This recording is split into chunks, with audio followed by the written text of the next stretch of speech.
রাষ্ট্রীয় টেলিভিশন সেন্টারে হামলার জবাবে ইসরায়েলের ভূখণ্ডে স্মরণকালের সবচেয়ে বড় ও ভয়াবহ হামলার হুমকি দিয়েছে ইরান। গত কয়েকদিনে ইরানের মিসাইল হামলায় রীতিমতো নাকানি চুবানি খাচ্ছে ইসরায়েল। এবার আরো বড় মিসাইল হামলা করেছে ইরান, আর তাতে বিপর্যস্ত ইসরায়েল। ইরানের একের পর এক হামলায় নাস্তানাবুদ ইসরায়েল। এর ধারাবাহিকতায় মঙ্গলবার বাংলাদেশ সময় সকাল 6:45টার দিকে দেশটিতে আবারও হামলা চালায় ইরান। এতে ইসরায়েলের আকাশে মুহুর্মুহু বিস্ফোরণের শব্দ শোনা গেছে। সব প্রতিরক্ষা ভেদ করে ইসরায়েলে পৌঁছে যাচ্ছে ইরানি মিসাইল ও ড্রোন, চালাচ্ছে ব্যাপক ধ্বংসযজ্ঞ। শুক্রবার থেকে শুরু হওয়া সংঘাতে বিশ্বের সবচেয়ে সুরক্ষিত আকাশ নিরাপত্তা বলয় ভেদ করে তাণ্ডব চালাচ্ছে তেহরানের মিসাইল। ইরানের পক্ষ থেকে সর্বশেষ যে আপডেট, ইরানের প্রতিরক্ষা মন্ত্রী, ইরানের সর্বশেষ আইআরজিসি প্রধান, তারা কিন্তু বলছে এই লড়াই থামবে না আনটিল তাদের প্রতিশোধ নেওয়া পর্যন্ত। কিন্তু প্রশ্ন হচ্ছে, ইরান কি প্রতিশোধ নেওয়া টিকতে পারবে, অথবা ইরান কতদূর প্রতিশোধ নেবে? আসুন দেখি। ইরান গেল রাতেও ব্যাপক অ্যাটাক করেছে দখলদার দেশটির ভেতরে, হাইফা, তেল আবিব সহ দখলদারদের বেশ কিছু গুরুত্বপূর্ণ শহরে, এবং দখলদার দেশটিও ইরানের ভেতরে অ্যাটাক করেছে। কেউ কাউকে ছাড় দিচ্ছে না। দখলদারদের যুদ্ধ বিমান, ড্রোন, তারা তেহরানের আকাশে বেশ সময় ধরে চক্কর দিয়েছে। ইরান আকাশ প্রতিরক্ষা সিস্টেম দিয়ে যখন তারা করেছে, মিসাইল ছেড়েছে, তখন তারা আবার পালিয়ে গেছে। সম্মানিত দর্শক, আসসালামু আলাইকুম। নতুন একটি ভিডিওতে আপনাকে স্বাগতম। ইসরায়েলের স্মরণকালের সবচেয়ে বড় ও ভয়াবহ হামলার হুমকি ইরানের। কয়েক ঘন্টার মধ্যে ইসরায়েলের উপর আসতে পড়বে নতুন ক্ষেপণাস্ত্রের ঢেউ, জানালো ইরান। 3 স্তরে নিরাপত্তা ভেদ করে তাণ্ডব চালাচ্ছে ইরানের মিসাইল। ইরানের মিসাইল বৃষ্টিতে ইসরায়েলের 3টি বড় শহর পুরোপুরি ধ্বংস হয়ে গেছে। একের পর এক ইরানি হামলায় কেঁপে উঠছে নেতানিয়াহুর কলিজা। ইসরায়েলিদের যুদ্ধের স্বাদ মিটিয়ে দিতে একসাথে 5000 মিসাইল ছোড়ার প্রস্তুতি নিচ্ছে ইরান। বেরিয়ে আসছে চাঞ্চল্যকর তথ্য। ইরান ইসরায়েল যুদ্ধের সর্বশেষ আপডেট নিয়ে করা আমাদের আজকের ভিডিওতে অত্যন্ত গুরুত্বপূর্ণ তথ্য শেয়ার করা হয়েছে। দয়া করে ভিডিওটি শুরু থেকে শেষ পর্যন্ত ধৈর্য সহকারে দেখে একটি লাইক দিয়ে সবাইকে বেশি বেশি করে শেয়ার করে দিবেন। সেই সাথে আমাদের ভিডিওটি আপনি বাংলাদেশের কোন জেলায় বসে দেখছেন বা শুনছেন সেটি অবশ্যই কমেন্ট বক্সে কমেন্ট করে জানিয়ে দিতে ভুলবেন না। রাষ্ট্রীয় টেলিভিশন সেন্টারে হামলার জবাবে ইসরায়েলের ভূখণ্ডে স্মরণকালের সবচেয়ে বড় ও ভয়াবহ হামলার হুমকি দিয়েছে ইরান। দেশটির দাবি, গত 5 দিনে ইসরায়েলের ভূখণ্ড লক্ষ্য করে ছোড়া হয়েছে 350 মিসাইল। ইরানের হামলায় এ পর্যন্ত প্রাণ গেছে 24 ইসরায়েলির। এদিকে তেহরানেও আগ্রাসী অভিযান অব্যাহত রেখেছে নেতানিয়াহু বাহিনী। একাধিক বিস্ফোরণে কেঁপে ওঠে ইসরায়েলি রাজধানী ও আশপাশের অঞ্চল। IRIB চ্যানেলে হামলার ঘটনায় মৃত্যু হয়েছে 3 গণমাধ্যম কর্মীর। দিন কিংবা রাত থেমে থেমে মিসাইল ড্রোনের বিস্ফোরণে কেঁপে উঠছে ইসরায়েল। সোমবার রাতভর হামলা তো হয়েছে, মঙ্গলবার সকালেও রাজধানী তেল আবিব লক্ষ্য করে অন্তত 20টি মিসাইল ছুড়েছে তেহরান। 5 দিনের পাল্টা অভিযানে ইসরায়েলের 380টি মিসাইল ছোড়ার দাবি খামেনি প্রশাসনের। বেশ ক্ষয়ক্ষতির কথা নিশ্চিত করেছে বিভিন্ন ইসরায়েলি গণমাধ্যম। হামলা পাল্টা হামলায় আরও ভয়াবহ রূপ নিচ্ছে ইরান ইসরায়েল সংঘাত। সোমবার ইরানের রাষ্ট্রীয় টেলিভিশন সেন্টারে হামলার পর সেই উত্তেজনা আরও তীব্র হয়েছে। এই আগ্রাসনের জবাবে ইসরায়েলের ভূখণ্ডে ইতিহাসের সবচেয়ে ভয়াবহ হামলার হুঁশিয়ারি দিয়েছে তেহরান। এরপর থেকে নিয়মিত বিরতিতে ছুটছে মিসাইল ড্রোন। ইরান জুড়েও চলছে ইসরায়েলের তাণ্ডব। সামরিক স্থাপনার পাশাপাশি হামলা হচ্ছে বিভিন্ন বেসামরিক স্থাপনাতেও। ইরানের আকাশ সীমার পূর্ণ নিয়ন্ত্রণ নেওয়ার পর দেশটির বেশ অভ্যন্তরেও বিমান হামলা চালাচ্ছে তেল আবিব। সোমবার একটি রাষ্ট্রীয় টেলিভিশন চ্যানেলের ভবন ও হাসপাতালকে লক্ষ্য বানিয়েছে তারা। তাবরিজেও জ্বলছে আগুন। ইসরায়েলের আগ্রাসনে তেহরান সহ বিভিন্ন এলাকায় ক্ষতিগ্রস্ত বহু আবাসিক এবং গুরুত্বপূর্ণ স্থাপনা। ইসরায়েলের লাগাতার হামলায় ভয় আর আতঙ্কে ইরানের সাধারণ নাগরিকদের রাজধানী ছাড়ার হিড়িক পড়েছে। তেহরানের আশপাশের সড়কগুলোতে তৈরি হয়েছে তীব্র যানজট। এদিকে ইরানের শীর্ষ নেতাদের ক্যান্সার আখ্যা দিয়েছেন ইসরায়েলের প্রধানমন্ত্রী। তারা ক্যান্সারের মতো। আপনি যদি জানতে পারেন ক্যান্সারের কারণে আপনাকে মরতে হবে, অবশ্যই আপনি সেই ক্যান্সার দূর করার পদক্ষেপ নেবেন, চিকিৎসা করাবেন। আমরা আমাদের অভিযান নিয়ে এখনই বিস্তারিত বলতে যাচ্ছি না, তবে আমাদের এখন অনেক পথ পাড়ি দিতে হবে। দুপক্ষের হামলা পাল্টা হামলায় সময়ের সাথে পাল্লা দিয়ে বাড়ছে হতাহতের ঘটনা। এখন পর্যন্ত মৃত্যু হয়েছে 24 ইসরায়েলির, অন্যদিকে নিহত হয়েছেন 250-র বেশি ইরানি নাগরিক। ইরানের ছোড়া একের পর এক ড্রোন ক্ষেপণাস্ত্রে নাস্তানাবুদ ইসরায়েল। বিশ্বের শ্রেষ্ঠ খ্যাত আকাশ প্রতিরক্ষা ব্যবস্থা আয়রন ডোম, থার্ড সহ কাজের বেলায় খাবি খাচ্ছে অ্যারো, ডেভিড স্লিং এর মতো ব্যবস্থাকে। সব প্রতিরক্ষা ভেদ করে ইসরায়েলে পৌঁছে যাচ্ছে ইরানি মিসাইল ও ড্রোন, চালাচ্ছে ব্যাপক ধ্বংসযজ্ঞ। এমন অবস্থায় খড়কুটো ধরে বাঁচতে যাওয়ার মতো ইসরায়েলও বের করেছে নতুন প্রতিরক্ষা ব্যবস্থা। তবে তা থার্ড বা আয়রন ডোমের চেয়েও শক্তিশালী নয় স্থল প্রতিরক্ষা। নতুন প্রতিরক্ষা ব্যবস্থার নাম বারাক মেগান। এত সেরা প্রতিরক্ষা ব্যবস্থাও যেখানে ইরানকে আটকাতে পারছে না, সেখানে নতুন এই ব্যবস্থা কতটা সুরক্ষা দেবে ইসরায়েলকে? তবে মোতায়েনের প্রথম দিনে এই আকাশ প্রতিরক্ষা ব্যবস্থা ব্যবহার করে ইরানের ছোড়া অন্তত 8টি ড্রোন ভূপাতিত করেছে আইডিএফ। এই দাবি ইসরায়েলের নৌবাহিনীর বরাত দিয়ে এই তথ্য জানিয়েছে ভারতীয় সংবাদ মাধ্যম WION। ইসরায়েলি প্রতিরক্ষা বাহিনী আইডিএফ জানিয়েছে, রাতের অন্ধকারে ইরান যখন একের পর এক ড্রোন ও ক্ষেপণাস্ত্র ছুড়েছিল, তখন আর কোনো উপায় না পেয়ে চালু করা হয় নতুন এই ব্যবস্থাটি। চালুর পর ইসরায়েলের উপকূলের কাছে টহলরত SAR-6 শ্রেণীর ক্ষেপণাস্ত্রবাহী যুদ্ধজাহাজ থেকে গুলি করে 8টি ড্রোন ভূপাতিত করা হয়। আইডিএফ এক বিবৃতিতে জানিয়েছে, এই প্রথমবারের মতো বারাক মেগান আকাশ প্রতিরক্ষা ব্যবস্থা এবং এর দীর্ঘপাল্লার প্রতিরক্ষা তন্ত্র কার্যকর ব্যবহার করা হয়েছে। সেনাবাহিনীর ভাষ্যমতে সব ড্রোন সময় মতো ধ্বংস করা হয়েছে এবং কোনো ক্ষয়ক্ষতি হয়নি। এই ঘটনা ইসরায়েলের নৌ প্রতিরক্ষা খাতে একটি গুরুত্বপূর্ণ মাইল ফলক হিসেবে বিবেচিত হচ্ছে, বিশেষ করে যখন ইরানের সঙ্গে উত্তেজনা তুঙ্গে। বিগত কয়েকদিন ইসরায়েলি সেনাবাহিনী দাবি করেছে, ইরান থেকে ছোড়া অন্তত 25টি ড্রোন তারা সফলভাবে প্রতিহত করেছে। তবে প্রতিহত করতে না পারা মিসাইল ও ড্রোনের সংখ্যাও নেহায়েত কম নয়, কারণ ইরান নতুন কৌশলে ড্রোনের ঝাঁক ব্যবহার করে ইসরায়েলের প্রতিরক্ষা ব্যবস্থা অতিক্রমের চেষ্টা করছে, বারবার সফলও হচ্ছে। এই অবস্থায় ইসরায়েল অ্যারোস্পেস ইন্ডাস্ট্রিজ নতুন এই আকাশ প্রতিরক্ষা মাঠে নামালো ইসরায়েল। এটি মূলত সমুদ্রের জন্য প্রস্তুত একটি উচ্চগতির প্রতিরক্ষা ব্যবস্থা, যা ড্রোন, ক্রুজ ক্ষেপণাস্ত্র এমনকি ব্যালিস্টিক অস্ত্র ঠেকাতেও সক্ষম।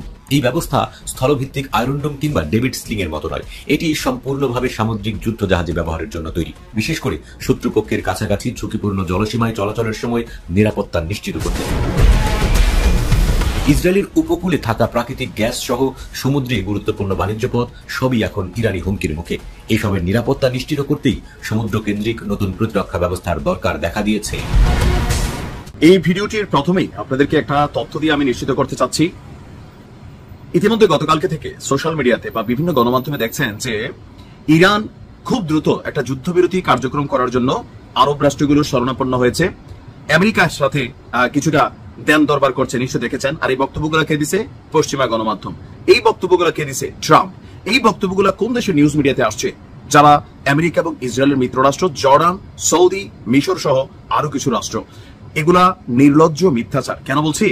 এই নিউজগুলো যখন আসছে বিভিন্ন ভাষায়, ইরানের জনগণের মধ্যে একটা রিয়াকশন তৈরি হচ্ছে। আপনারা জানেন তো যে এই সুযোগে ইরানে ইসলামী যে শাসনতন্ত্র আছে সেটার বিপরীতে যে গণতন্ত্র বা আমরা নর্মাল যে সেকুলারিজম তন্ত্রে আছি, সেই তন্ত্রকে এস্টাবলিশ করার জন্য কিন্তু আরেকটা সরকার সেখানে রানিং করার চেষ্টা করছে পশ্চিমারা। আর জনগণকে উদ্বুদ্ধ করার জন্য আপনার এই ধরনের প্রোপাগান্ডা চালানো হচ্ছে। ইরানের পক্ষ থেকে সর্বশেষ যে আপডেট, ইরানের প্রতিরক্ষা মন্ত্রী, ইরানের সর্বশেষ IRGC প্রধান, তারা কিন্তু বলছে এই লড়াই থামবে না আনটিল তাদের প্রতিশোধ নেওয়া পর্যন্ত। কিন্তু প্রশ্ন হচ্ছে, ইরান কি প্রতিশোধ নেওয়া টিকতে পারবে, অথবা ইরান কতদূর প্রতিশোধ নেবে? আসুন দেখি। ইরানের আকাশ প্রতিরক্ষা সিস্টেমে অনেক দুর্বলতা আছে, অথবা কৌশলে মোসাদ তাদের অনেক সিস্টেম করে দিয়েছে, কিন্তু তারপরেও ইরান এবার তাদের বেস্ট একটা ইকুইপমেন্ট মাঠে নামাতে যাচ্ছে। নামটা পরিচিত, যেই মেশিনটা রাশিয়া ইউক্রেন যুদ্ধে রাশিয়া ব্যাপক সফলতা পেয়েছে, এটার আপডেট ভার্সন শাহেদ 107। নতুন এই আত্মঘাতী ড্রোনটি গতকালকে উন্মোচন করা হয়েছে, এমনকি পরবর্তী ধাপে অভিযানের জন্য এটাকে প্রস্তুত করা হচ্ছে। আপনাদের একটু তথ্য দিতে চাই, রাশিয়া ইউক্রেন যুদ্ধে রাজধানী কিয়েভ সহ ইউক্রেনের অনেক গুরুত্বপূর্ণ স্থাপনাকে বাঁচাবার জন্য মার্কিন তৈরি, তারপর হচ্ছে ইসরায়েলের তৈরি, পশ্চিমাদের তৈরি অনেক ধরনের আকাশ প্রতিরক্ষা সিস্টেম ব্যবহার করেছিল ইউক্রেন। কিন্তু ইরানের তৈরি শাহেদ 103, 104 এই ড্রোন দিয়ে রাশিয়া কিন্তু এই যুদ্ধে ব্যাপক সফলতা পেয়েছে। আর এইটারই আরো 2-3 ধাপ অ্যাডভান্স টেকনোলজির শাহেদ 107 এবার উন্মোচন করা হয়েছে। শত্রুর লক্ষ্যবস্তুতে আত্মঘাতী অভিযানে ব্যবহার করতে মনুষ্যবিহীন বিমানযানটি উন্মোচন করা হয়েছে। এটি একটি পিস্টন ইঞ্জিন দিয়ে সুসজ্জিত। ড্রোনটি 1,500 কিলোমিটারেরও অধিক পরিসরে উড়তে সক্ষম। বুঝতে পারছেন, ইরান থেকে ইসরায়েলের বিভিন্ন অঞ্চলের সীমানার দূরত্ব 1,500, 1400 থেকে 2000 পর্যন্ত আছে। আর গতকালকে ইরানের পক্ষ থেকে বলা হয়েছিল যে অবৈধ বসতি স্থাপনকারী বা স্যাটেলার যারা আছে তারা যেন সেখান থেকে সরে যায়। তার মানে এই জিনিসটাই সম্ভবত ব্যবহার করতে চাচ্ছে। এখন এই যে 5টা লেয়ার পাড়ি দিতে হয় ইরানের এই প্রত্যেকটা মেশিনকে, ক্ষেপণাস্ত্রকে, ড্রোনকে, শাহেদ 107 কি পারবে? জি, ইরান বলছে যে এক ঝাঁক শাহেদ 107 ড্রোন ব্যবহার করেছে ইতিমধ্যেই ইরান। আর সফলতা হিসাবে ইসলির যে বিমান প্রতিরক্ষা ক্ষমতা সেটার উল্লেখযোগ্য ক্ষতি সাধন করেছে। আর এবার টেস্টের পর ফাইনাল গেমের জন্য এটাকে নামাতে যাচ্ছে ইরান। একটা দুইটা না, ঝাঁকে ঝাঁকে 107 শাহেদ উড়ে যাবে তার লক্ষ্যবস্তুকে আঘাত করতে। এটাতে যে প্রযুক্তি ব্যবহার করা হয়েছে সেই প্রযুক্তি শত্রুর অত্যাধুনিক প্রযুক্তির রাডার সিস্টেম এবং যে আকাশ প্রতিরক্ষা সিস্টেম আছে সেগুলোকে ফাঁকি দিতে সক্ষম। তার চেয়েও বড় যে বিষয়টা হচ্ছে, এটা যেখানে গিয়া পড়বে নির্দিষ্ট একটা এরিয়া জুড়ে এটার যে কার্যক্রম সেটা চালাতে পারবে, বহুতল বিশিষ্ট ভবনকে নিমিষের মধ্যেই একদম গুড়িয়ে দিতে পারবে। আর এই কারণেই এটাকে বলা হয় আত্মঘাতী। আশা করছি এটা ইনশাল্লাহ সফল হবে। ইরান গেল রাতেও ব্যাপক অ্যাটাক করেছে দখলদার দেশটির ভেতরে, হাইফা, তেল আবিব সহ দখলদারদের বেশ কিছু গুরুত্বপূর্ণ শহরে অ্যাটাক করেছে এবং দখলদার দেশটিও ইরানের ভেতরে অ্যাটাক করেছে। কেউ কাউকে ছাড় দিচ্ছে না। দখলদারদের যুদ্ধবিমান ড্রোন তারা তেহরানের আকাশে বেশ সময় ধরে চক্কর দিয়েছে। ইরান আকাশ প্রতিরক্ষা সিস্টেম দিয়ে যখন তারা করেছে, মিসাইল ছুড়েছে, তখন তারা আবার পালিয়ে গেছে। একদিকে দখলদাররা যে চতুরতা দেখাচ্ছে সেটি হলো তারা ইরানের আক্রমণগুলোকে বেশি প্রচার করছে না। আর যেহেতু ইরানের ভেতরে দেশি বিদেশি সাংবাদিকরা আছেন, ইরানের দৃশ্যগুলো তারা দেখাচ্ছেন এবং ইরান তাদের ক্ষয়ক্ষতিগুলো দেখাচ্ছে, আন্তর্জাতিকভাবে এগুলো দেখাবার চেষ্টা করছে। কিন্তু ইসরায়েল এই কাজটা করছে না। ইসরায়েল যেটি করছে, তারা তাদের ক্ষয়ক্ষতির বিষয়গুলিকে গোপন করছেন। যেমন ধরেন, তেল আবিব এবং হাইফাতে বিদেশি সাংবাদিকদের প্রবেশ বন্ধ করে দিয়েছে, বিশেষ করে হাইফাতে। সেখানে যারা বাইরের গণমাধ্যম কর্মী, সেটা আল জাজিরা হোক, টিআরটি হোক, ওয়ার্ল্ড হোক, বিবিসি হোক, সিএনএন হোক, এপি হোক, রয়টার্স হোক, এদেরকে সেখানে কাজ করতে দিচ্ছে না। তাদেরকে নির্দিষ্ট একটি জায়গায় আটকে রেখেছে এবং দখলদার দেশের পক্ষ থেকে প্রেস রিলিজ দিয়ে তারা যেটুকু বলতে চায় সেটুকুই বলাচ্ছে। তাহলে আমরা এই খবরগুলো পাবো কোথায়? প্রশ্ন আসতে পারে না? তো দখলদার দেশটির ভেতরে আপনারা মনে করেন যে ইসরায়েল মানে সব ইহুদি। না, বিষয়টা এরকম না। ইসরায়েলের ভেতরে প্রচুর মুসলিম আছে, আরব মুসলিম আছে। তো এরা কিন্তু ইসরায়েলের নাগরিক। তো এরা কি করে, ইরান যখন আক্রমণ করে, এরা এদের বাসা থেকে, ছাদ থেকে, বিভিন্ন জায়গা থেকে, জানালা থেকে, গ্লাসের ভেতর থেকে মোবাইলে ভিডিও ধারণ করে এবং এগুলো এরা কখনো সোশ্যাল মিডিয়া আপলোড করে, কখনো এরা আরব নেটওয়ার্ক, অর্থাৎ ইসরায়েলের আরবরা সৌদি আরবকে কাতার বা আল জাজিরার সাথে যাদের লিঙ্ক করা থাকে, আল জাজিরার যারা সোর্স হিসেবে কাজ করে, এদেরকে ফুটেজ গুলো দিয়ে দেয়। তো এইভাবেই আন্তর্জাতিক মিডিয়া ইসরায়েলের ভেতরের ক্ষয়ক্ষতির দৃশ্যগুলো চলে আসে। আর আমরাও কি করি, ও পেতে বসে থাকি। আমরাও আরবের যে নেটওয়ার্ক আউটলেট গুলো আছে, সংবাদ মাধ্যম গুলো আছে, তাদের সোর্স গুলো খুঁজতে থাকি। তারা যা দেখাচ্ছে সেখান থেকে আমরা তথ্য নিচ্ছি, ইরানের থেকে নিচ্ছি, আবার আরবের অনেক অনেক মাধ্যম থাকে, ইংল্যান্ডে বা আমেরিকা, সেখান থেকে তথ্য নিচ্ছি। এইভাবে কিছু বিষয় আমরা প্রদর্শন করি। আমরা যা বলছি তার চেয়ে অনেক বেশি ইরান আক্রমণ করছে, কিন্তু আমরা বলতে পারছি না। এই কারণেই যে আমাদের কাছে কনফার্ম তথ্য নেই। কিন্তু যে দৃশ্যগুলো আমরা দেখি, সেই দৃশ্যে বোঝা যাচ্ছে অজস্র ইহুদিরা প্রাণ হারিয়েছে, কিন্তু সংখ্যা তারা বলছে মাত্র 24 জন। আর ইরান বলছে যে এই আক্রমণে তাদের নিহত হয়েছে 224 জন, আর দখলদাররা বলছে তাদের মাত্র 224 জন নিহত এবং প্রায় 6 থেকে 800 মতো আহত হয়েছে। এই একটি ব্যাপার গেল। 2 নম্বর বিষয় হলো, এখন একটু জানিয়ে দিচ্ছি আপনাদের কোথায় কোথায় আক্রমণ হয়েছে। তার একটা ফিলিস্তিন। ইসরায়েল আক্রমণ করেছে গতকালকে ইরানের রাষ্ট্রীয় টেলিভিশনে। আপনারা দেখেছেন একজন নারী নিউজ প্রেজেন্টার সংবাদ পড়ছিলেন, সেই সময় আক্রমণ করে রাষ্ট্রীয় টেলিভিশনে। এই সময় তিনি সেখান থেকে সরে যান। পরবর্তী 5 মিনিট পর তিনি আবারও এসে তাদের যে লাইভ সম্প্রচার সেখানে উপস্থিত হন এবং তিনি আবারও জোরালো একটি বক্তব্য তুলে ধরেন।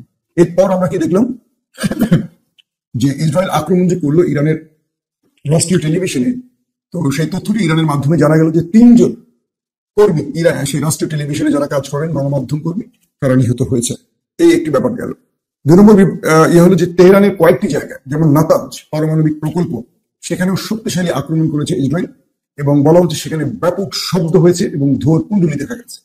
এছাড়া আরো বেশ কিছু অঞ্চলে দখলদাররা আক্রমণ করেছে ইরানের ভেতরে। ইরান সর্বোচ্চ চেষ্টা করে আকাশ প্রতিরক্ষা সিস্টেম দিয়ে যতটুকু সম্ভব মোকাবেলা করে যাচ্ছে।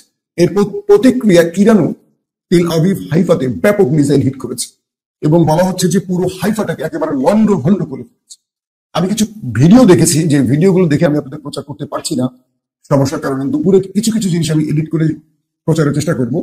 তো সেখানে দেখা গেছে যে পুরো হাইফাটাকে একদম ছেঁড়া বেড়া করে ফেলছে।